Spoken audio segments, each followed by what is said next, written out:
senhores, bom dia, boa tarde, boa noite. Boa madrugada.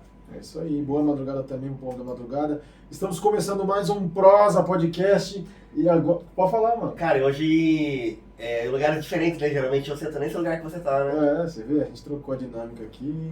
Tô achando o meu lugar aí. Ah, cara, Tem a minha aula aí. pelo menos você não vai ficar mexendo no microfone e vai sair do áudio Tem perfeito. a minha aula aí. Segundo o amigo nosso Começou a treta. Hoje tá hostil, Começou a treta. tá hostil o clima, né, Não, Bruno? tá nada, Nada. tá sossegadão. À esquerda de Deus Pai, quem é você? Bruno Ifra. Bruno de Frade. Por último e mais importante, o nosso convidado. Antes disso, o nosso operador de áudio, Deco. Uhul! Aê. Tá ali. E à minha frente, o homem que vai apresentar o nosso convidado, por gentileza, DJ Alma. Quem trouxemos Não, aqui hoje? a voz de Narbelo, né? Que ele tá hoje.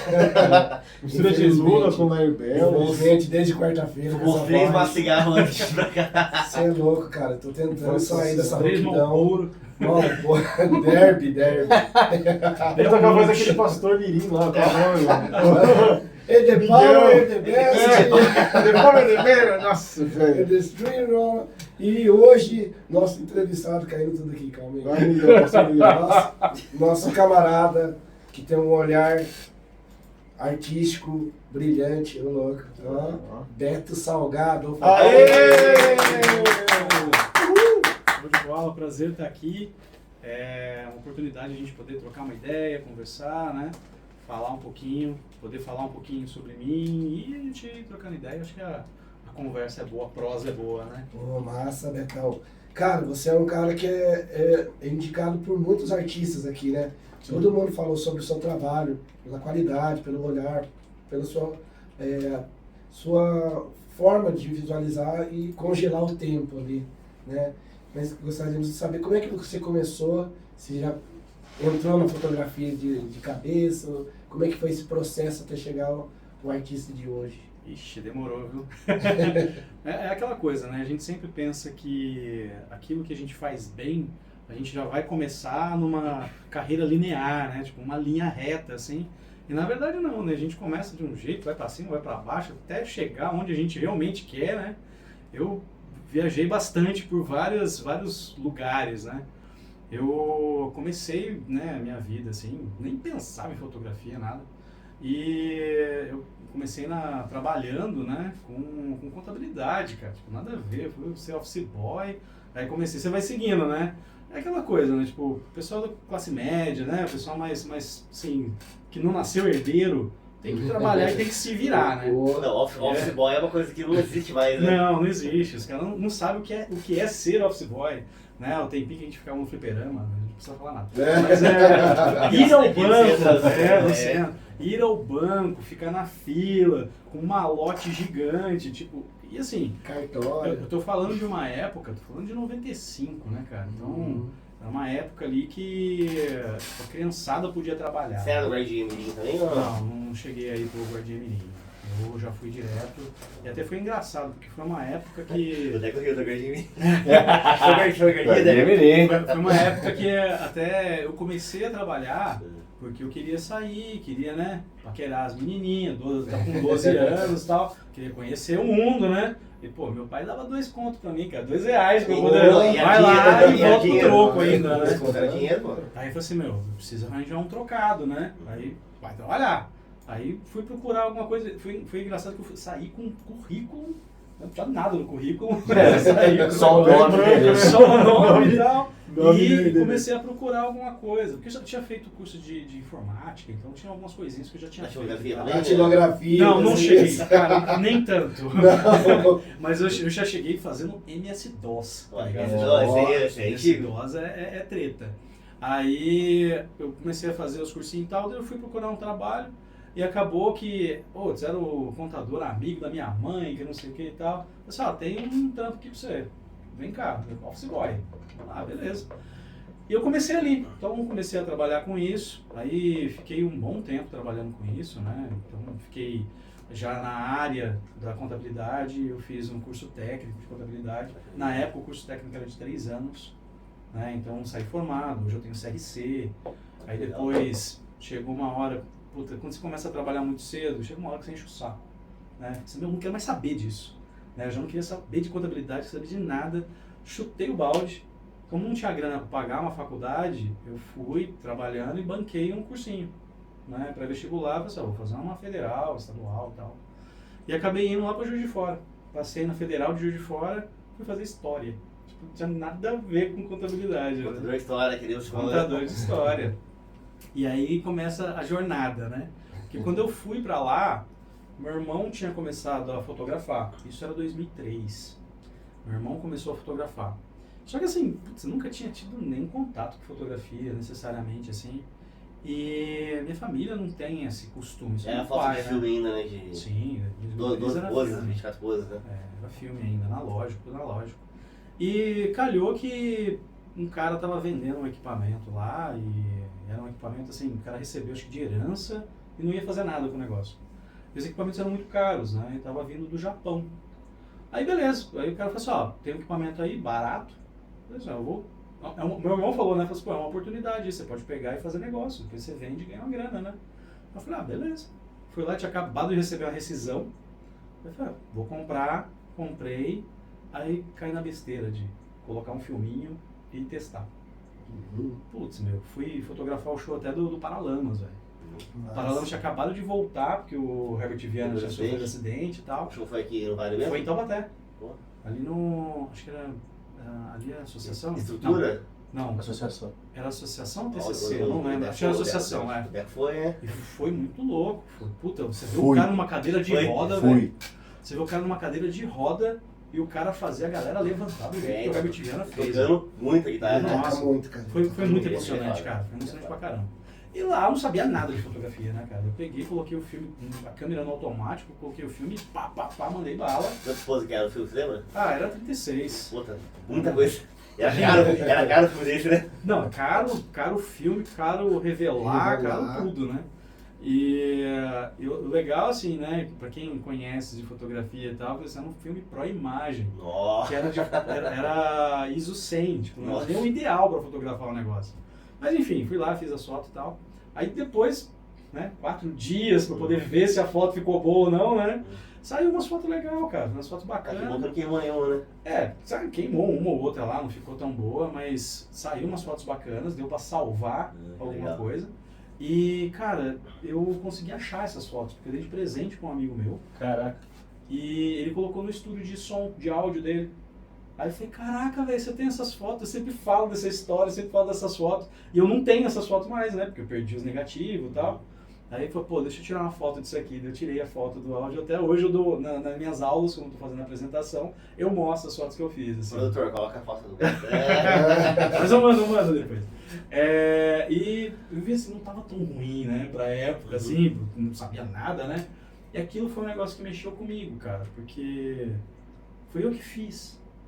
Né? Era uma lembrança que eu tinha de uma coisa que eu nunca tinha chegado perto do Herbert Viana, né? Da galera, da banda e tal. Eu tinha uma lembrança dos três ali, né? Do Barone e tal. Então aquilo ali foi uma coisa que mexeu bastante comigo. E a partir dali, cara, foi uma picadinha mesmo. Eu sempre brinco que foi uma picadinha, velho. Não parei mais. Aí vendi aquele equipamento, fui para Juiz de Fora, fui estudar e tal. E lá em Juiz de Fora comecei a me interessar ainda mais por fotografia. Aí comprei outra câmera, aí comecei a estudava lá na biblioteca, tá ligado? Começava a ver as coisas. E na época não tinha YouTube, né? Não tinha nada. Então você tinha que realmente garimpar as coisas Livro pra caramba. E ficar na orelha dos fotógrafos pra aprender mesmo, que era chato, sabe? Tipo, pô, e aí, como é que faz isso, como é que faz aquilo? E vai fotografando. E eu fui levando e acabei começando a me interessar muito mais por fotografia do que por história. Eu nunca ia imaginar que a história ia ter uma representação tão grande e importante na minha vida depois. Né? Que foto e história tem tudo a ver. Né? Eu só fui entender isso mais pra frente. Mas dali eu comecei, né, em Juiz de Fora mesmo, conhecer um monte de fotógrafo, trabalhei para um monte de fotógrafo, fui assistente, né, de vários. Então você vai se desenvolvendo e aprendendo as coisas a partir dali. Dali eu queria mais, né? Eu estava procurando na fotografia uma área que era uma área que você tinha que ter um conhecimento técnico maior, tinha mais contato com equipamentos e tal. E era muito restrito, que é a área de publicidade, né? E é uma coisa que para você entrar é difícil. Lá em Juiz de Fora tinha um fotógrafo só que fazia. E assim, o cara não dava muita abertura, né? Tipo, meio estrelinha, sabe? Tipo, Só tem ele, eu quero ficar por aqui. tipo, e tinha uns caras que eram assistente dele já, então para entrar ali tinha que estar na patota, né? Aí eu falei, quer saber? Eu comecei a fazer uns cursos para São Paulo, não tinha nada, né? Não tinha um tostão no bolso.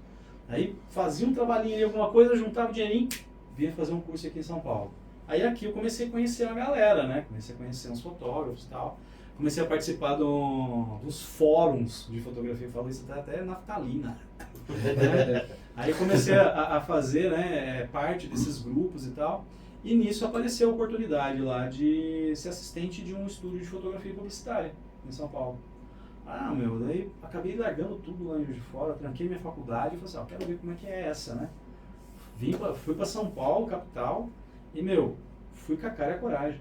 Não tinha nada, cara. Um puto no bolso, né? Um puto no bolso, só alegria e juventude, né? Na época ainda tinha Eu sou, muita né? juventude, 24 anos ainda. E, cara, não tinha lugar pra ficar, não tinha nada, cara.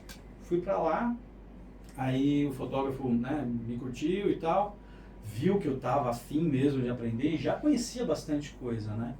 Foi justamente no período de mudança, né, do digital para analógico, do analógico para o digital, e então o cara tava perdidaço, porque ele era fotógrafo analógico, trabalhava com Sinar, que era grande formato, Pentax 6x7, só filme, cara, o cara não sabia nada de digital. Então ele tava perdidaço, tanto é que quando eu cheguei lá ele tava fotografando com uma câmera que eu olhei assim, falei, cara, o que você tá fazendo com essa câmera, mano? Tipo, tanto que deu um problema na época, que ele fez o negócio sem saber, aí ele entregou um trabalho com uma qualidade super baixa. E agência de publicidade, meu, os caras são chato pra caramba.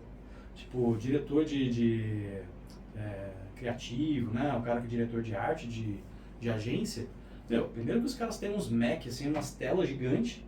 O cara vai olhar a sua foto, cara, com um zoom de 300%. Sim. Então, se tiver alguma coisinha errada, o cara vai ver. Mesmo que não apareça, não faça nenhuma diferença. Mas o cara vai ver. E aí o cara exige que você tenha um equipamento assim de ponta, né? Aí eu cheguei lá e fui ensinando, passando as coisas que eu tinha aprendido com outros fotógrafos e tal. E ali foi uma parceria bem bacana. Fiquei lá, acho que quase uns 5 anos com ele e tal. A gente fotografava para várias agências grandes, né? Almap, BBDO, Léo Burnet, Finasca, tinha uns clientes fixos, né? A gente fazia toda a parte têxtil do Carrefour. Então, assim, era muito louco, cara, muito legal. Foi uma fase, assim, muito bacana. Só que, assim, aquela coisa, tinha hora para entrar, não tinha hora para sair. A gente começava, às vezes, a trabalhar lá, tipo, 10 horas da manhã, virava à noite, ficava lá direto, dormia no estúdio. Puta, era puxado, não tinha final de semana, não tinha feriado, não tinha nada. Aparecia trabalho, tinha que estar disponível. E foi aí que eu fui aprendendo, né, a fotografar, trabalhar e tal. E começou cada vez mais isso mexer comigo, né? Comecei a ver que era isso realmente que eu queria. Porém, chega num ponto que quando você começa, né, a crescer e tal, você precisa ganhar dinheiro. Porque eu fiquei por muito tempo ali só na paixão, né? Só no amor. E chegou um ponto que não dava, tipo, meu, você quer ter um espaço seu, você quer ter seus trabalhos também, não só trabalhar para outras pessoas. E aí começa a cair a ficha, né? Começa a cair para a realidade. Eu falei, cara, do jeito que você está aqui, não vai dar certo. Tanto é que eu tive que parar por um tempo com a fotografia, eu deixei a fotografia de lado. Para mim foi muito duro fazer isso. E quando a gente é novo, a gente não tem muita noção do que a gente pode fazer, né? Então tudo é meio dramático, né? Eu vou ter que matar meu sonho de ser fotógrafo e tal. E aí no fim eu acabei voltando para a área administrativa. Só que eu saí de escritório de contabilidade, né? Eu comecei a trabalhar em empresa. E é outro mundo, é outra vibe, é outro universo. O mundo corporativo é uma outra forma de trabalhar a contabilidade, né? E eu fui trabalhar, fui mais para a área tributária, né? E nisso eu deixava a fotografia em segundo plano. Então fui me desenvolvendo, fui ganhando dinheiro, fui, né, trabalhando em empresas grandes e tal. Até que chegou um ponto, cara, que eu tava fazendo direito, já tinha direcionado a minha vida assim, a fotografia, eu não vou mais trabalhar com fotografia. Isso é um hobby, né? vai ser meu hobby, eu vou me dedicar e quando eu tiver meus 50 anos, aí eu vou me dedicar só à fotografia. Tipo, eu não preciso ganhar dinheiro com fotografia. Era um pouco de fuga, sabe? Tipo, no fim você sente que, pô, será que eu me dediquei tudo? Será que eu fiz tudo que eu devia fazer? E aí, trabalhando numa empresa lá, num escritório, eu acabei passando por um processo de coaching, né? Enquanto era sério o negócio de coaching, né? Vou falar. Era o começo de tudo, né? Foi bem no começo mesmo, ainda não era moda, né? A psicóloga coach, né, ela fazendo uns questionamentos, também ela estava fazendo um trabalho de desenvolvimento de liderança, né? E ela chegava e perguntava, né, uma das coisas que ela perguntou, que mexeu muito comigo até, assim, olha, o que você faz hoje, que é o escritório e tal, você faria de graça? Eu falei, mas nem a pau. Eu acho que eu ganho pouco para fazer o que eu faço. Né? E outra, eu morava num canto da cidade, tinha que trabalhar lá na Vila Nova Conceição, lá na Zona Norte de São Paulo, né? Eu fui para São Paulo, morei 10 anos lá. E, putz, eu atravessava a cidade, que era 2 horas para ir trampar, para ir 2 horas para voltar. Mas lá, ó, São Paulo é um inferno. Putz, velho, aí começou a chegar num ponto assim que eu não gostava, na verdade, do processo. Eu gostava do trabalho, o trabalho não era problema. Mas assim, dizer que, putz, eu amo isso, vou fazer isso de graça, não é nem a pau. Então era aquela diferença, né, de job e work. Né? Pra mim aquilo ali era job, né? Era um negócio para ganhar dinheiro. O work mesmo, que é a coisa que eu gostava, que daí foi o que ela questionou, né? O que você faria de graça? Eu lembrei do tempo da fotografia. Eu falei, cara, ficava 12 horas, 13, 14, 16, 24 horas direto, terminava o trabalho e você saia feliz, cara. Agora às vezes você vai fazer um negócio, qualquer coisinha você já fica bravo, você já estressa, você já não tá mais afim. Ó, já vi esse identificou. Trabalhar é assim, né, cara? Não gosto muito. Então, eu percebi que na fotografia eu tinha muito mais felicidade do que em qualquer outro lugar. Então, era aquilo. Só não sabia como, nem que jeito, né? De usar a fotografia, trabalhar a fotografia. E aí, beleza, chegou num ponto que eu já estava tão estressado com São Paulo. Minha esposa também, né, já estava casado, tudo, né?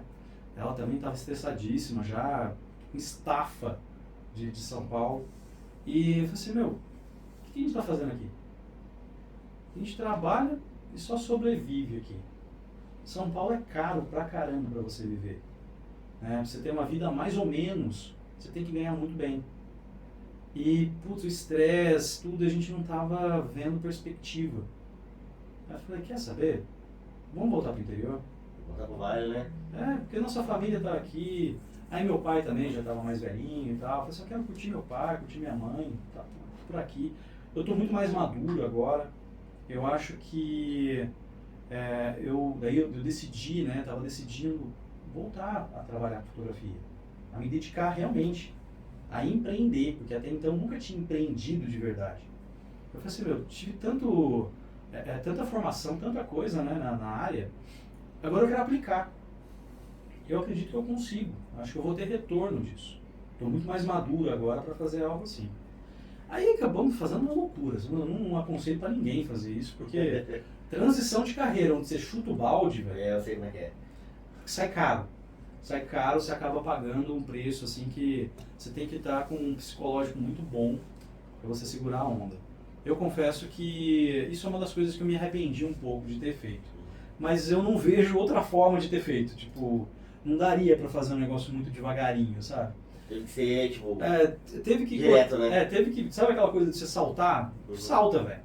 Salta. Tem paraquedas? Nem sei. Vai. Durante a saltar. O negócio é pula aí que se você ficar aqui, você vai ficar estagnado, você vai ficar morto vivo. Sabe? Tipo, é uma coisa horrível. Mas aí foi, cara, é aquela coisa, às vezes você precisa fazer as coisas sem plano B, porque senão você foge. E foi aí, eu não tinha plano B, era meter as caras e vamos que vamos. Tanto que eu saí de São Paulo, vim pra Pinda, eu vim pra cá, morei no fundo da casa da minha mãe. Já fazia 10 anos que eu não morava na casa da minha mãe, então você perde privacidade, putz, um monte de coisa. E casado, com esposa, então foram momentos assim difíceis, né? E outra, sem ter nenhuma perspectiva de ganhar dinheiro, cara. Então, teve meses que eu ganhei R$600. Aqui não vai mais fraco sobre fotografia? Ou você acha É que na verdade assim, tem uma concorrência muito grande, então tem muita gente trabalhando. Só que assim, ao mesmo tempo em que não é tão fácil você conseguir, tem muita oportunidade. E para quem vem de fora, no caso eu estava vindo de São Paulo, é uma coisa que faz um diferencial. Porque você ganha, eu falo que é o civiration. A pessoa que nasce no interior, muitas vezes, eu falo por mim, parece uma meleca, tá ligado? Uma gosma, a pessoa não... Tem tudo na mão, cara, mas a pessoa não faz. Porque coloca um monte de desculpa, um monte de justificativo para não fazer. A partir do momento que você sai daqui, que você vai para São Paulo, por exemplo, que você tem que se virar no corre, que senão você é engolido, né? Cara, você volta para cá, véio, você vem com sangue nos olhos, que você vê, você... Eu fiz tanta coisa em um ano que eu não tinha feito em 30. Porque você tá aqui e as coisas são muito mais fáceis de você conseguir fazer. E assim, qualquer barulhinho que você faz, já faz um barulhão. E como tem muita gente que tem esse ritmo mais devagar, é tudo difícil. A partir do momento que você não tem isso, daí você consegue se virar e consegue sair na frente, entendeu? E foi aí que eu realmente consegui. Pô, eu cheguei aqui, ninguém tinha feito uma exposição aqui, cara. Uma exposição fotográfica, ninguém sabia. Que ano que era isso, você lembra? Eu cheguei aqui em 2016. Pô, em 2016 ninguém tinha feito exposição? Era um ou outro gato pingado. Que tudo era difícil. E daí reclama da prefeitura. Né? Esquece isso, cara. Te vira. Eu até brinco que às vezes minhoca que não tem perna anda, cara. Você fica aí reclamando. Boa analogia. Te vira, mano. E foi justamente isso. Eu vim com uma mão na frente e outra atrás. Tava, pagando as minhas contas que eu tinha de São Paulo, porque eu saí de lá, tive que pagar multa rescisória, de aluguel e tal. Mas assim, eu vim convicto e eu vim com o apoio da minha esposa. Se ela não tivesse me apoiado, eu não teria vindo. Pessoal, se você acha que não é uma boa, porque a gente vai passar um perrengue. O começo vai ser difícil. Mas se você me disser que não topa passar essa dificuldade, eu continuo aqui. A gente continua do mesmo jeito e vamos embora. Ela falou assim, não, vamos que eu acredito em você. Ela me deu um baita de um apoio. E assim, a gente passou perrengue, a gente comeu, fala a verdade, a gente comeu ovo, só. Comeu ovo, pegou um angu ali, fez um negocinho, passou um perrengue feio. Ninguém ficou sabendo. Sabe, não tem essa de ficar se lamentando. Então, a gente passou perrengue mesmo. E paciência. Hoje a gente come bem. Sabe? Tava no fundo da casa da minha mãe. Podia ir lá na casa da minha mãe pedir comida. Mas, velho, aí tem coisa que eu brio, sabe? Assim, não, se eu fizer isso, eu não vou correr atrás do que eu tenho que correr. Então fica muito fácil. Tá certo. E foi aí que eu fui correr atrás mesmo. E nisso apareceu uma coisa, eu fui fazer um negócio, foi loucura, tá? Foi uma total loucura, você vê que tem várias loucuras aí. Mas eu fui fazer uma vivência fotográfica lá no Rio Grande do Sul. Eu já tinha feito um workshop com um fotógrafo de lá, chamado Robson Kunz. E o cara, era uma sumidade na fotografia de casamento na época, né? E era um estilo que eu gostava e eu queria ser mais criativo nas fotos, porque como eu vim da fotografia publicitária, ela é meio quadrada. A fotografia publicitária você não cria muito. Por mais que você tenha ali algumas aspirações, vem muito do diretor de arte, não vem do fotógrafo. Então o fotógrafo, a preocupação dele é entregar o melhor material da melhor qualidade. Essa é a preocupação. Mas a criação vem muito mais do diretor de arte. Então ele te passa o que ele quer e você tem que chegar no que ele quer. Então você fica meio quadradão, você não consegue explorar muito isso. E eu queria sair um pouquinho disso e ser um pouquinho mais criativo. E aí fiz um workshop com o cara e ele tinha essa vivência, só que daí era lá no Rio Grande do Sul. Aí ficava 5 dias lá. Só que assim, eu tinha uma ideia do que era o negócio, mas eu não sabia exatamente como ia funcionar. E era uma grana, eram 5 pau, assim, a vivência. Não tinha nada. Não tinha dinheiro, velho. Aí, só que, sabe como fica aquela coisa? Velho, vai. que vai te ajudar e principalmente vai te ajudar nesse momento que você tá. Eu não sei explicar. Minha mulher queria me matar, né? Mas o que eu fiz? Eu peguei meus equipamentos que eu tinha, eu vendi meus equipamentos, vendi minha bicicleta, vendi um monte de coisa. No coração, né? Aí peguei milhas que eu tinha de cartão de crédito e meti as caras e fui pra lá, velho. Fui pra lá, eu tava com a câmera emprestada pra fazer o workshop, né? Pra fazer essa vivência, né? E, cara, eu falo pra você que foi a melhor coisa que eu fiz. Porque a gente que é meio cabeça dura, né? Meio teimoso, às vezes a gente precisa de umas porradas bem dadas. Pra gente acordar, pra gente conseguir enxergar. Porque às vezes o negócio tá na nossa frente e a gente não enxerga. É o que eu falo, né? Que aquela visão não é uma visão a física, né? Mas é uma visão mental. E eu precisava disso. E foi um negócio pesado, tá? Não foi fácil, não. Tanto é que depois, nas outras turmas que eles fizeram isso, eles pegaram mais leve. Mas chegou um ponto, assim, da pessoa chegar pra você e falar assim, o que você tá fazendo aqui, cara? Eu sei que você não tem condições de pagar isso aqui. Só que você vai entregar isso aqui, porque a gente tinha que fotografar, a gente tinha uma missão, né? Cada um tinha uma missão. E as missões, puta, a missão que me deram, cara, eu sinceramente, eu fiquei assim, caraca, porque eles escolhiam a missão a dedo pra cada um. E a missão que me deram era fotografar o vazio. Como que eu vou fotografar o vazio? Eu ia para uma mercearia e era numa comunidade, né? Lá eles têm muito essa coisa do sulista, que é o cara que é... Eu esqueci o termo que eles usam lá, mas é o cara que, vive como se fosse uma vilinha alemã. Então os caras falam alemão, não é nem alemão, é um dialeto alemão lá. E vive numa comunidade ali. Eu esqueci o nome que eles falam. Enfim. Mas era uma mercearia num bairro afastado desse. Tipo, não rolava nada, não acontecia nada. E eu fiquei lá na mercearia, acompanhei o cara o dia inteiro. Então a gente chegava lá, tipo, 6, 7 horas da manhã e acompanhava o dia inteiro, almoçava lá e tal, e só clicando. Nada de ficar conversando, ficar trocando ideia, não, só clicando. Então assim, era como se eu tivesse que ficar invisível ali e registrar o que estava acontecendo. E, eu tentando tirar, assim, como que eu faço uma coisa legal disso, sabe? Tipo, Vazio, né? Então não tinha nada. Aí, pô, depois que eu comecei a enxergar, sabe? Isso passou 3 dias. Aí, depois de levar essas lapadas, depois de ver, porque a gente chegava ainda, a gente ficava vendo a leitura de cada um que estava lá. Então era uma forma de você ter referência, de você aprender a entender o que estava acontecendo. Cada um sentia a dor do outro e via o trabalho do outro. E assim, puta, foi uma experiência muito louca, assim.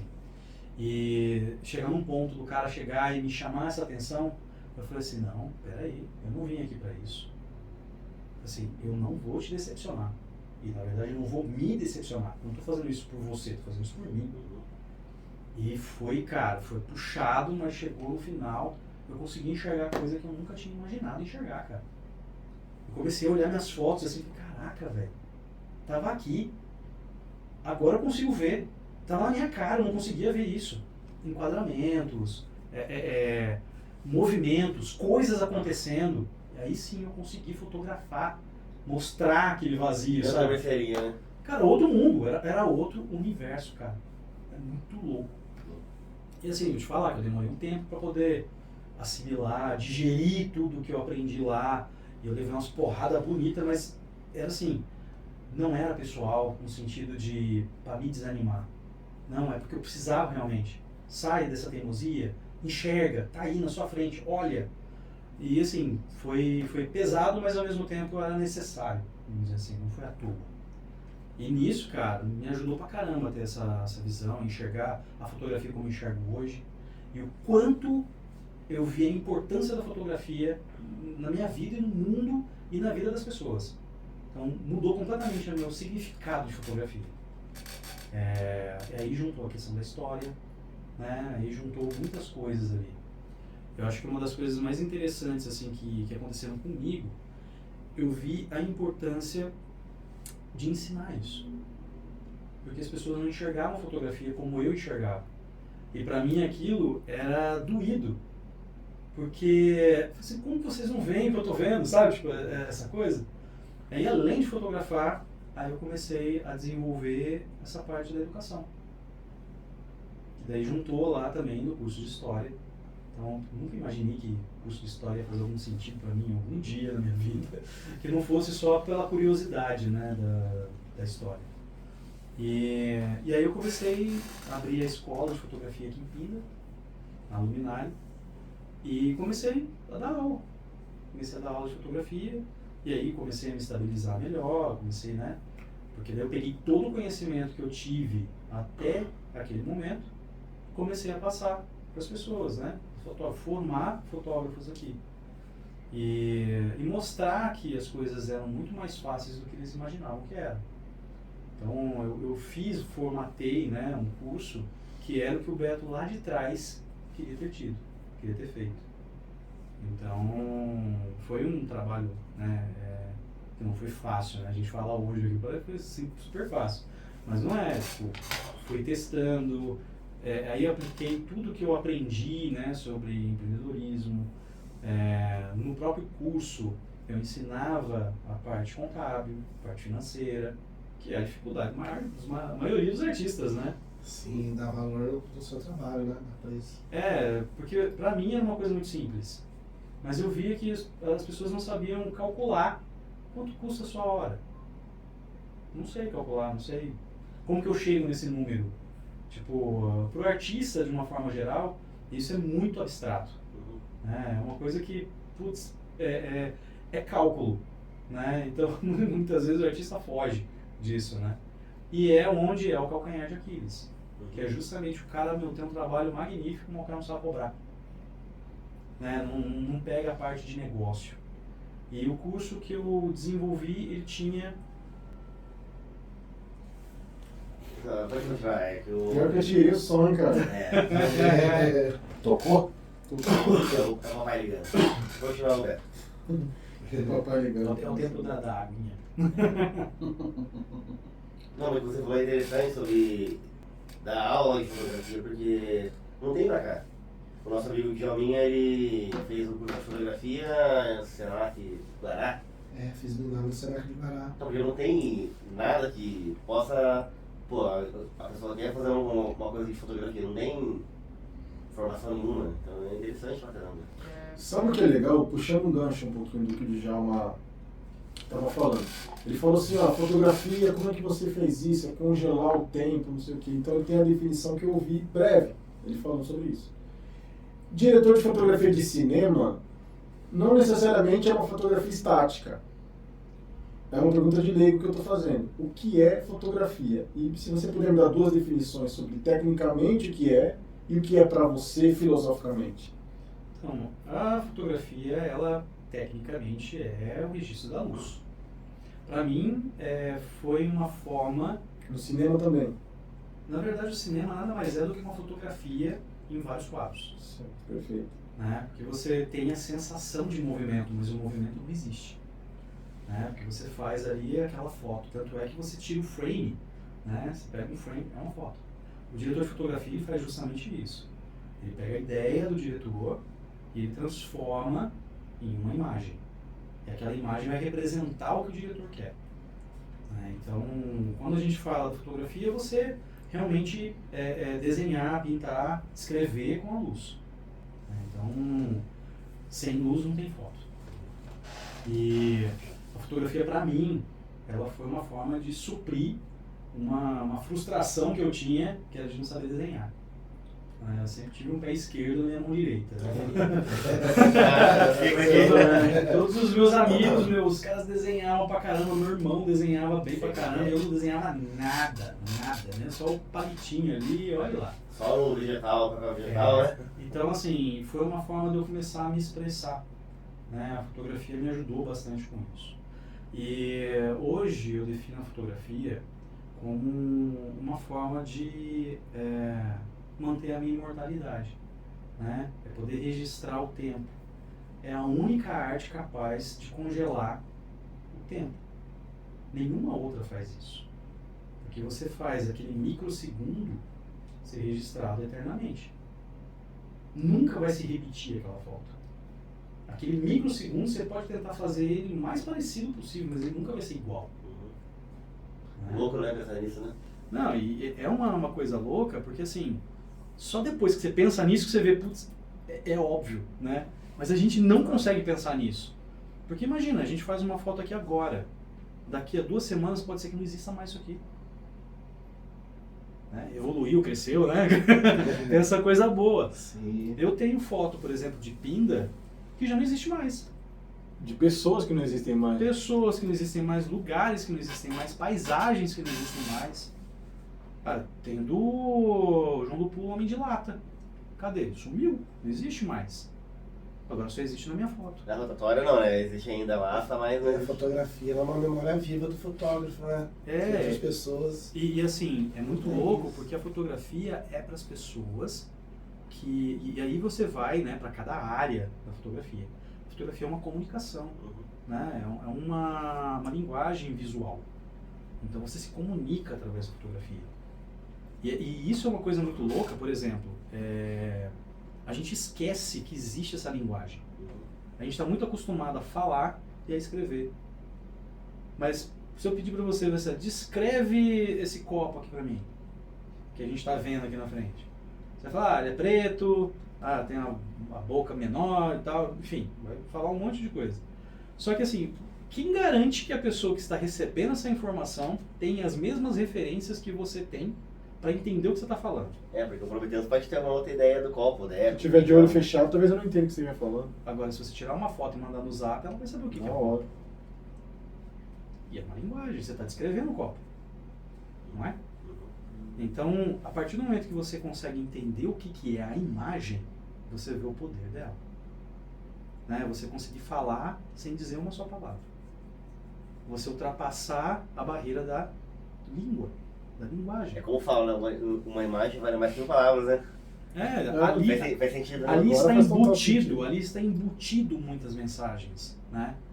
Você vai mostrar algo para alguém que não necessariamente você fala a língua dela. Quando você está com fome, você está num lugar que ninguém fala a sua língua, você vai ficar falando o tempo todo? Não, você vai fazer gesto. Você vai mostrar, você vai fazer uma imagem para a pessoa. Tanto é que é interessante que tem umas camisetas, né, de quem é viajante, não sei o quê, que tem uns desenhinhos, né, mostrando comida, banheiro, tipo a pessoa pedindo informação, né, através da imagem. A forma mais clara de comunicação, então. E aí você entra num negócio que é mais profundo ainda. Quando você fecha o olho, o que vem na sua cabeça? Não, é imagem. É a forma mais profunda de comunicação. O seu cérebro se comunica através de imagem. É a linguagem dos sonhos. Que louco, né? Fica bonito, né? É legal pra vender, né? Tipo, Filosófico pra caramba, velho. então, Coloca um logo. Papá! O logo da empresa. Como é que é essa construção? Porque assim, eu como músico, eu sei como é a construção pra compor alguma coisa. Então eu sei que, poxa, essa música tá pedindo uma dissonante, né, Deco? Pô, tá pedindo tal coisa. Até uma participação que a gente teve, eu e o Deco fizemos uma participação, falou, putz, essa música pede tal letra. Né? Lembra, Deco? A gente falou, putz, falar de amor acho que não caberia. Cabe isso nessa harmonia. Então tem uma construção artística dentro do que a obra pede. Para a fotografia, como é? Como é a composição daquela cena, daquele imagem? E outra coisa, você vê o mundo assim também? Porque o músico escuta música em tudo. Ele vê o micro-ondas apitando e fala, putz, isso aqui tá em dó menor, sei lá, em dó menor não é. Como é que é para você essa construção da foto e você enxerga o mundo como foto? Então, cara, a gente é artista. A gente só tem formas diferentes de expressar a arte. Tanto o fotógrafo, o músico, o cineasta, o escritor, o pintor, todos são artistas e usam uma ferramenta para se expressar. Então, a partir do momento em que você descobre uma ferramenta, né, uma forma de se expressar, você não desliga mais. Você é 100%, no caso eu sou 100% fotógrafo. Eu olho para vocês, eu estou olhando a luz aqui, estou vendo a composição, estou vendo o fundo, estou vendo tudo, né? E assim, a fotografia, ela é como uma música, você tem a composição de uma forma, né? Então, qual é a mensagem que eu quero passar? Não é simplesmente a mensagem que eu tenho, mas qual é a mensagem que eu quero passar? Porque dependendo da mensagem que eu quero passar, eu vou trabalhar a minha foto de uma determinada forma. Eu vou colocar mais elementos, eu vou usar um ângulo um pouco mais de cima, vou usar um ângulo mais de baixo. Às vezes deixa ela até mais fia, entre aspas, né? Tem milhões de formas de você transmitir uma mensagem. Por exemplo, eu quero colocar informações para dizer onde eu estou. Eu quero mostrar que vocês são músicos. Às vezes vocês nem são músicos. Aí eu vou, coloco aqui, pô, tem umas guitarras, não sei o que, pô, os caras estão lá, os caras devem ser músico. Deve ser músico. Porque daí é o preenchimento, que daí é o mais louco, né? Que eu aprendi muito em antropologia e história, que é o entendimento das pessoas. Como as pessoas leem a foto que eu estou fazendo. Eu preciso entender de pessoa, porque eu quero me comunicar com elas. Qual tipo de pessoa que eu quero me comunicar? Né? São pessoas com um grau intelectual maior, menor, com quem que eu estou falando? Porque aí eu vou também definir o nível de composição que eu vou colocar, o nível de referências que eu vou colocar numa foto. Porque senão a pessoa vai olhar e falar, nossa, mas o que ele está falando? Eu estou conversando com um fotógrafo? Eu estou conversando com pessoas que não são fotógrafas? Porque às vezes eu faço um trabalho, eu faço uma coisa, que é aquela coisa, música, se você quer atingir um público maior, você não vai fazer a música pensando no músico. Perfeito. Né? Porque você vai fazer, às vezes você vai pegar, né, a música feita para músico, a maioria das pessoas não vão gostar. Sim. Por quê? Pô, o cara tem lá, o cara é super virtuoso, né? Toca pra caramba, faz um solo, blá, blá, blá. A pessoa não consegue nem ouvir o que o cara tá fazendo. Exatamente. Quantidade de pessoas que eu conheço que ouvem uma banda tocando e não conseguem identificar o baixo da guitarra, o teclado e tal, assim. Então, na fotografia é muito parecido. Se eu faço uma foto muito complexa, em que às vezes, pô, a foto ela tá borrada, né? Tá com um movimento, tá com alguma coisa, eu quis passar uma visão bem poética do negócio. Às vezes a pessoa vai olhar assim, nossa, que foto horrível. Meu sobrinho faria isso. Nossa, cara, não é fotógrafo não, né? Então, assim, depende pra quem que você tá passando essa mensagem. Por isso que existe um processo de curadoria. Né? Se você quer mostrar pro povão, né, pra todo mundo, você vai trabalhar de uma forma. Agora, se você quer fazer algo que é um pouquinho mais aprofundado, você vai colocar no lugar onde aquilo vai ser valorizado. Entendi, perfeito. Então, é igual. Na verdade, se a gente for pensar, as artes são muito parecidas, assim, né? A forma de você trabalhar A elas. arte é a expressão, né? É. Tem alguma, é que eu fico pensando assim, tem algum meio termo em relação a isso? Porque um exemplo na música para mim é o Racionais. Eu acho eles muito profundos e muito simples e complexos ao mesmo tempo. Por isso que eu acho o Racionais o mais genial que a gente tem na música brasileira. O Bruno vai falar, modinha, rap modinha. Não, Pra mim, eu tô antecipando do nada, mesmo. do nada. Racionais é o que tem de mais genial na música brasileira. Não tem uma palavra rebuscada, mas tem uma profundidade tão grande que é muito difícil de fazer. O Djavan não consegue fazer. O Cartola não consegue fazer. Sei lá, é muito difícil fazer o que o Racionais faz. Ser simples e complexo ao mesmo tempo. Na foto também dá. Dá. Mas aí Vem algum exemplo na sua cabeça? Ó, aí é que tá. Se você fala, porque o Racionais, a simplicidade não significa que é fácil. Pelo contrário, para você conseguir chegar em algo simples, muitas vezes existe toda uma complexidade por trás. E o Mano Brown, ele fala palavras simples, mas não em todas as músicas. Tem músicas que ele usa palavras ali que, por mais que não sejam eruditas, mas são umas palavras ali que tem um sentido um pouquinho mais aprofundado. Não é um vocabulário Não é chulo. simples e chulo. Não é chulo, mas é comunicável. Sim. Demais. Todo mundo O entende. que é isso? Clareza. Perfeito. É clareza. E isso, a fotografia também é a mesma coisa. O que é clara e salgada. Um olho pesa uma tonelada. Olha a profundidade É dessa. simples e pesado. Demais, cara. Então, Tem algum você- exemplo na fotografia que você Tem consegue vários. ver? Mas que vem algum na sua cabeça? Ó, se você for pensar, o Henri Cartier-Bresson, que é um dos papas da fotografia, que lançou, né, essa tendência da fotografia espontânea, que é o momento decisivo.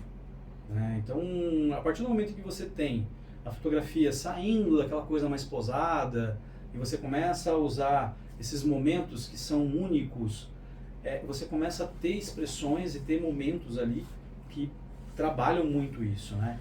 Quem consegue se comunicar muito bem também, Sebastião Salgado, que, né, eu falo que é meu tio, é o tchão, mas o cara manda muito bem, tipo, dentro da área dele, principalmente na fotografia. A fotografia, ele entrou um pouquinho na fotografia de natureza, mas ele na fotografia social, o cara é um mestre, o cara é um monstro, né? Ele consegue tirar expressões ali absurdas. Você pega o Koudelka, que é um outro fotógrafo também, a maioria dos fotógrafos mais, assim, que se destacam é da agência Magnum, né? Que foi fundada pelo Henri Cartier-Bresson. E o pessoal que passou por lá, só você olhar ali a galeria de fotógrafos que passaram pela Magnum, estão na Magnum, você já vai ver, assim, é o nível que a gente está falando. Às vezes a foto é simplíssima, só que o cara passa uma profundidade naquela foto, que você fica olhando e fala, caraca, velho. Tem uma foto famosa do Koudelka, que é de um cachorro diabo.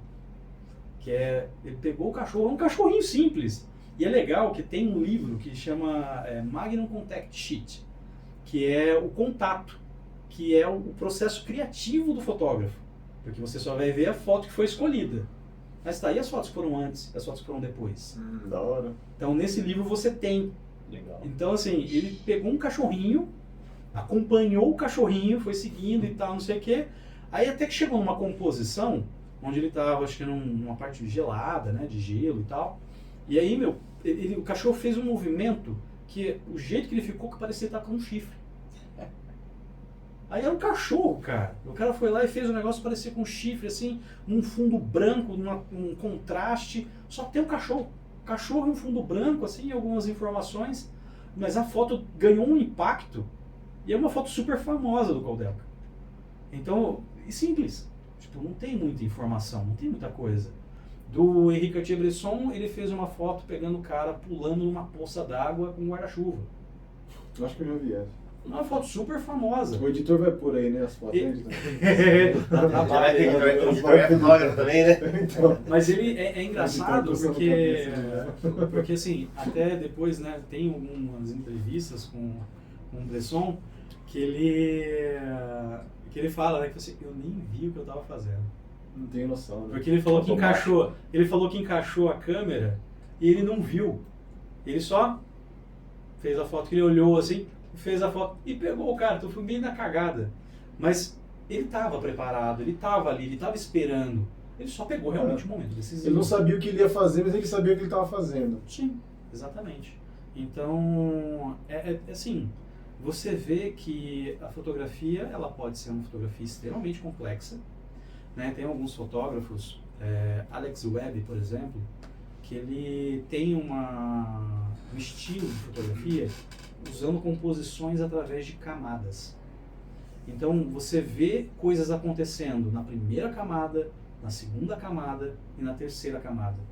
Então, tudo na foto está acontecendo. Não é nada combinado, mas parece que foi sincronizado.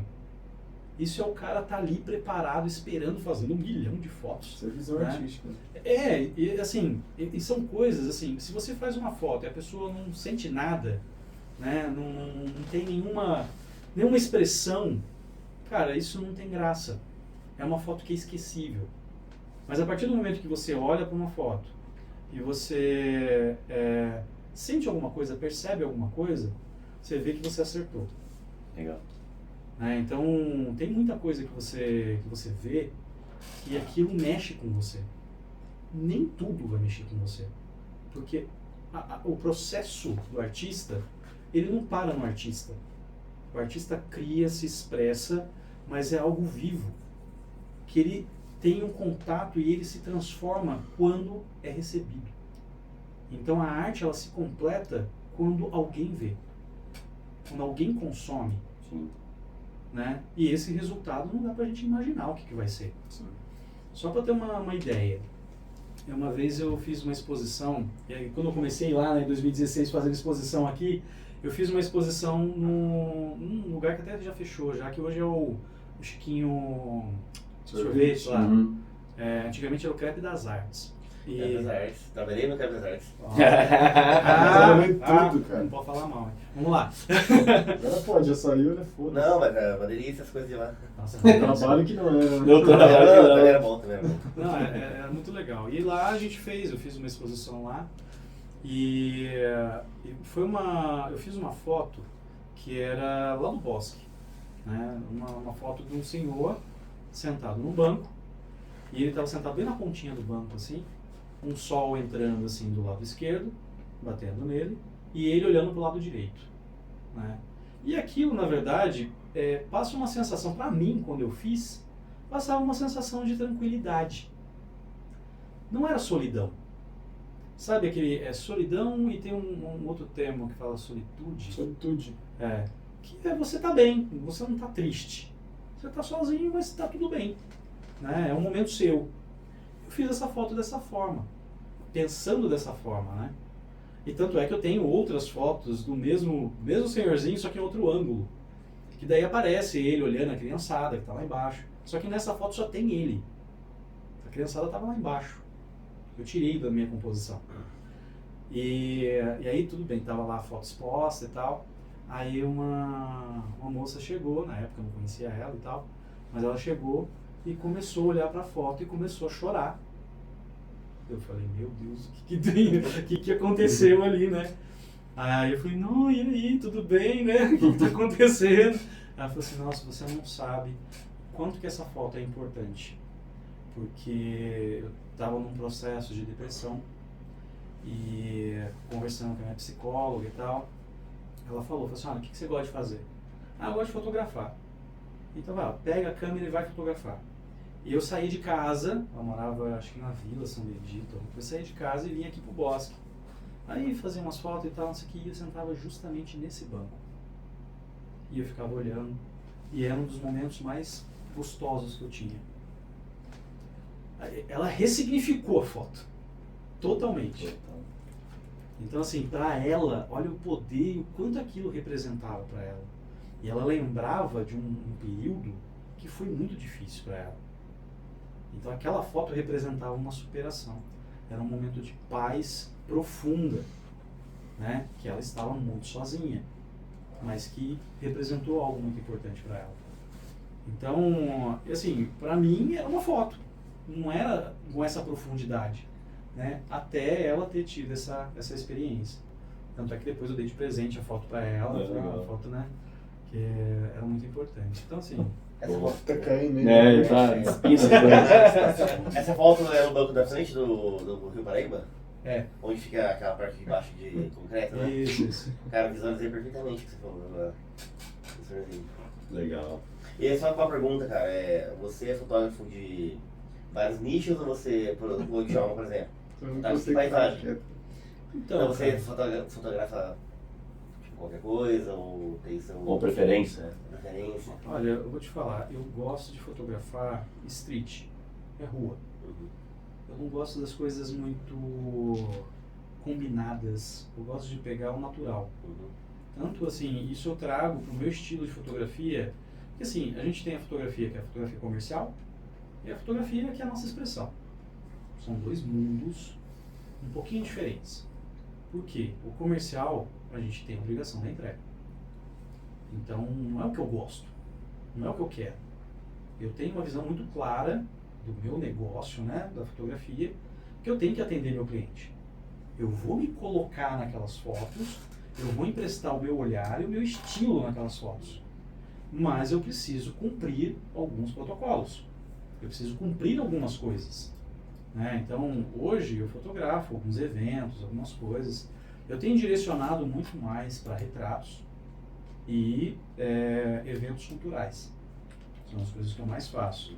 Tem muita coisa que eu faço da parte corporativa também, para empresas, né, para indústrias, mas esse é o foco principal que eu tenho feito, né? Trabalhos culturais e retratos. Mas faço de tudo um pouquinho. Né? Evento social, por exemplo, casamento, essas coisas, eu não fotografo mais, assim, não é o meu foco. Né? Faço para amigos. Às vezes tem alguém que é indicado de um amigo, essa aqui é minha prima, não sei o que, você não faz pra mim? Eu faço, meu preço não é o mais barato, já coloca assim, é porque você quer, então beleza, O preço é esse. é esse. Porque não é algo que eu quero desenvolver. Né? E eu tenho feito muito trabalho com amigos fotógrafos. Então eu vou de segundo fotógrafo. Porque assim, eu adoro fotografar casamento. Mas eu gosto de fotografar casamento. O resto eu já não curto mais. Que é o antes do casamento, que é toda a tratativa e tal. Lidar com um mercado de casamento que não é legal. E o depois, que é o tratamento de imagem. Pelo amor de Deus. Não é dedestal. Uma coisa é você tratar 20 imagens, outra coisa é você tratar 1000. Né? É uma coisa que consome muito tempo, cara. Você fica sentado na frente do computador lá. E é uma coisa repetitiva, sabe? Tipo, é chato. E tem que sair bem feito, né? Então você tem que olhar foto por foto. Exige um investimento muito grande. Né? Então, não é algo assim que é muito prazeroso. Então, é uma das coisas que eu não faço muita questão. E eu trabalhando como segundo fotógrafo, eu vou trabalhar como se fosse o meu trabalho. Mas terminou, tchau. Um abraço. Um abraço. Agora. A minha parte está aqui. A minha parte está aqui. Porque assim, o que é legal do casamento? Dentro do casamento, cara, primeiro, que é um evento extremamente importante para aquela família. Você está formando uma família. Nossa, marcante. E muitas histórias acontecem no casamento. Né? Tanto dos pais, quanto os próprios noivos. Tudo. Tem um significado muito grande. E eu acho muito importante isso. Então eu gosto de pegar esses detalhes, essas coisas. E outra, você explora ali. Quando você já está mais velho, né? No caso, eu já estou com 21 anos de fotografia. Então assim, você Idade tem... de fotografia. Na perna esquerda. Idade de aposentadoria dele. Você já tem mais segurança para fazer e você consegue explorar um pouquinho mais. Você consegue... INSS, 21 de INSS. Eu Eu tenho 21 de INSS. Caraca. Legal demais. Não tem o filho do Bruno.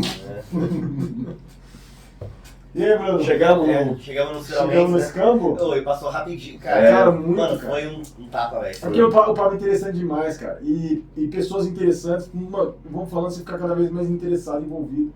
E é uma vertente que a gente tinha falado pouco no Pros, né, DJ, sobre fotografia. Sim, foi uma arte que a gente trouxe agora, Beto. Porque o único fotógrafo que a gente teve contato é o nosso querido Guidião, mano. Exatamente. Então foi pouco explorado e é legal, cara, porque eu de fato não conheço, sou totalmente leigo nisso. Mas é o que você falou, eu sou a ponta final do seu trabalho. É o leigo. Você vai ser a pessoa que chora quando vê a foto, né? Exato. Depende do que você interpreta. Claro. Seguinte, Beto, vou propor uma dinâmica pra você. Aqui a gente faz o escambo cultural. Então o que a gente faz? Você vai propor pra gente uma obra, pode ser uma obra, um artista, ou um disco de um cara, um filme, o que você quiser, cara. Um livro, uma foto, ou um fotógrafo, o que você quiser, cara. Qualquer expressão artística. E nós pra você. Demorou? Show Quer de bola. começar? Quer que a gente começa? Pode ser. Cara, um filme que é sensacional e que, além de ser um filme lindo e trata da fotografia, que é A Vida Secreta de Walter Mitty. É com o que é? Ben Stiller. Ele foi a estreia dele como diretor. Né? É diretor do filme? Ele é diretor e ator do filme. Só vejo filme de comédia dele, geralmente. Não, ele tem tem bastante alguns- filmes sérios. muitos. O próprio... Tem um que ele fez com Abertura, o né? Adam Sandler, Ele né? é bom pra Que caramba, é ele é bom pra o caramba. drama que ele fez junto com o Adam Sandler também. A série Ruptura, ele que ele sério? começou, escreveu Porra. tudo dele. Né? E tem uns 3, 4 filmes dele assim, que são sérios. E ele é muito bom. Não, ele é foda. E o legal é que ele gosta de fotografia. Então o filme todo assim, tem uma fotografia linda. Então essa é a minha indicação aí, A Vida Secreta de Walter Mitty. Eu vou indicar antes que vocês indiquem. Galera, saiu agora, ó, Beto também, saiu agora dia 1º de maio, a nova música aí de Prometheus e Deco Oliver. O Black Spice, né? Spice. Não é da Taylor Swift. É Spice. Banana Space. Então, ouçam lá, o nosso produtor, o diretor coloca aqui, ó. Boa. E ouçam lá que é a música, ó, filé. O Bruno me fudeu porque eu ia indicar a música. Fudeu, desgraçado, cara. Eu não sabe o que eu indiquei, porque eu não tinha nada pra indicar hoje. Então, eu vou indicar um livro que eu tô lendo, cara. É polêmico esse livro aí, polêmico, mas é interessante. Você já leu Maquiavel, O Príncipe? Tem um livro que é como se fosse uma Maquiavel comentado. É uma hermenêutica do Príncipe, adaptado para os dias de hoje. Então ele analisa o que Maquiavel falava, os ensinamentos de Maquiavel e coloca nos dias de hoje, no mundo de negócios, no relacionamento interpessoal. O livro é legal, mas o nome é polêmico. É Poder e Manipulação, o nome do livro. Não lembro o nome do escritor, mas, cara, eu achei sensacional. É como se fosse O guia. Príncipe 2. É, Um guia. é uma hermenêutica do Príncipe, cara. Então, Legal. do caralho, lê esse livro aí, mas use por bem, viu? É foda. É usar pro bem e se proteger do mal. Isso, o Príncipe é pra isso Perfeito. também. O Maquiavel é pra isso também. Show de bola, gente. Um prazer. Vai indicar? Eu vou indicar Pretos Chatos, que é de Lorena. Tá perto do mic, tá? Não, tô perto. É que a sua voz hoje tá Tá, pode tá dolorida. Voz do pastor Pode Miguel. Belo. Tá dolorida. Tá ruim. Pretos Chatos, que é o Gabriel e o Renato da Banquinieri de Lorena. Gabrielzinho? Gabrielzinho. Nossa, Tem Gabriel, no Instagram, muito bom, tem no YouTube. Acho que já de gravar canina também, né? É, eles juntaram agora e juntou os dois trabalhos. Do Gabrielzinho, ele é deficiente visual, né?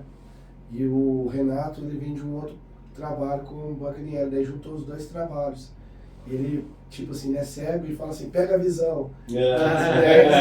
As ideias que ele manda, assim, é da hora, cara. Ele é um cara muito cabeça e as músicas dele é sempre nessa pegada de lançar a visão pro pessoal da quebrada, de sair daquele mundo das drogas e tal, e de se Legal, da reestruturar. hora. Então eu sempre indico o Gabrielzinho, que é o Legal. Renato. Pretos Chatos. Pretos chatos. Pretos, chatos. Decão. Deixa eu tomar uma conta do microfone aqui. Olha essa voz, olha essa voz. Não, olha a voz que você faz. Samba aí. Bom, eu vou indicar dia 22 de maio, vai ser o lançamento do single da música, uma releitura dos Racionais, né? Não é Racionais, é o Ed Rock, né? Ed Rock. A letra é muito legal, que foi feita com o seu Jorge, e nós fizemos uma releitura, participação de Prometeus e Cris Nogueira. Põe a hashtag, produtor, põe a hashtag no vídeo aí da Cris Nogueira. Ele vai esse beijo com o. Né, o Beto e a Cris vai ser esse beijo. É, a Cris esteve aqui já, inclusive. Já. Cris fantásticas. Tem E a uma releitura se chama That's My Way. Fizemos uma versão aí um pouquinho mais hip rock. hip rock, né? Uma releitura com um pouquinho de rock, divertido, e dia 22 aí vai estar disponível nas plataformas Como já passou do dia digitais. 22, já está disponível. Né? É verdade. Cris Nogueira também é boa. Cris Nogueira. Cris Nogueira, fica a indicação da Cris Nogueira e da Nina Reis também, que a gente falou dela aqui. É isso. Meu irmão, considerações finais, quer deixar suas redes sociais, como o pessoal te encontra para procurar trabalho. Legal. Hoje, assim, eu trabalho na Imago, né, na Escola de Artes. Então, estou como diretor aqui da unidade de Pinda e estou com curso de fotografia lá. Então, hoje eu estou coordenando essa área. Show de A bola. gente está com a segunda turma já de fotografia. A gente está para abrir uma turma de audiovisual. A filmagem de mesmo faz a filmagem de lá? Sim, Que o Akira, que veio aqui também no Prosa, ele faz alguns trabalhos de filmagem lá, né? sim. O Akira, ele faz, na verdade, ele é professor lá de ilustração, né, de desenho. E é um querido. É o nosso mestre aqui. Ele é meu irmão. Ele é meu irmão. Sangue bom demais. E ele dá aula lá, mas a gente grava ele, né? Tem o Gabrielzinho também, que trabalha lá com a gente, faz as edições. E a gente está para abrir um curso lá de audiovisual também, então vamos ir para o segundo semestre aí, direcionado para cinema, né? Que é uma das coisas que, putz, é um sonho meu, assim, eu sou apaixonado por cinema. Então eu tô olhando aqui, né, no estúdio cheio de pôster e coisas aqui de cinema, Star Wars ainda principalmente. E, cara, é muito louco a gente ver as possibilidades que a gente tem, né, de fazer cinema, mesmo no interior e tal. É difícil, cinema é difícil pra caramba de fazer, mas dá pra fazer. Sim. Eu já fui jurado já de vários festivais de cinema, né, e eu queria muito desenvolver essa área pra cá e a galera começar a fazer os Tá curtas. faltando sério pra cá. Tem gente boa fazendo, tá? Mas eu quero fomentar mais gente. Hoje está muito mais democrático. Tem espaço pra todo mundo, né? Pensar bem, gente, os equipamentos que a gente está usando aqui, gente, tipo, não são nenhum equipamento gigante, né? Tipo, não é de uma grande produtora que a gente fica às vezes com a ideia de, pô, vou fazer cinema, eu preciso de uma Red, de um... Não, você, com o celular você consegue fazer. É aquela coisa, né? Conhecimento. Com conhecimento você faz muito com pouco. Né? Sem conhecimento você pode ter tudo na mão que você não faz nada. É verdade. Essa é a pegada. Ó, Mas é isso. Considerações finais aí, né? Queria agradecer muito vocês. Meu Instagram é @BetoSalgado. Eu cheguei lá e ainda tinha mato. Então, peguei fácil esse nome. Tem a escola também, @Academia Imago. E qualquer coisa aí para me encontrar é bem fácil. Lá tem meu portfólio, tem meu site também, que, nossa, vergonha, preciso arrumar meu site. Agora tá lá, eu não consegui atualizar ele ainda. Do próximo também, né, Rodrigo? Mas vai sair, projetos, né? E é isso. É isso, pô, muito louco. Obrigado por você ter vindo aí, cedido um espacinho do seu tempo pra trocar ideia com a gente. Foi muito legal, cara. E foi muito legal, louco, cara. O muito pessoal de legal. casa curtiu também pra caralho. E é isso aí, valeu. Um prazer. Tamo junto, prazer é todo nosso. Pessoal de casa, muito obrigado a todos que acompanharam até agora. Na outra semana, sem ser na outra semana, vai ter um convidado tão foda como ele. Tamo junto, muito obrigado. Tchau!